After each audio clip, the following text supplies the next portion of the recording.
saya selalu pesan harga emas rendah beli je.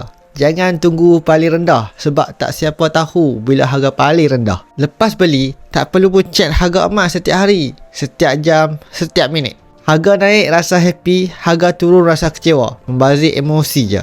Monitor harga emas hanyalah dua perkara saja. Yang pertama tuan-tuan, nak beli lagi ataupun nak jual emas, itu je. Samalah, ada orang nak beli harga 1 dinar bernilai 3,000. Lepas tu dia tengok harga emas turun 2,900, terus nak cancel. Takut nak beli katanya. Jadi nasihat saya kepada beliau, harga emas terus naik itu normal. Kalau lepas beli harga emas terus naik dan tak turun-turun, itu tak normal tuan. Itu mustahil. Jadi asalnya nak beli 4 dinar.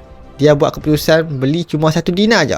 Sekarang harga emas dah naik RM3,100. Saya rasa dia menyesal tak beli 4 dinar terus. Sebab itu saya pesan, jangan bandingkan emosi dengan harga emas. Masa harga masih di paras rendah ini, beli je. Kalau ada duit itu, simpanan jangka masa panjang. Yang paling penting tuan, berapa banyak gram emas yang kita ada dapat beli. Nak saya bantu mulakan tabungan emas di e-commerce Public Gold, tuan-puan boleh rujuk pin video ataupun tuan-puan tengok borang saya up di bio saya tuan-puan. Semoga bermanfaat.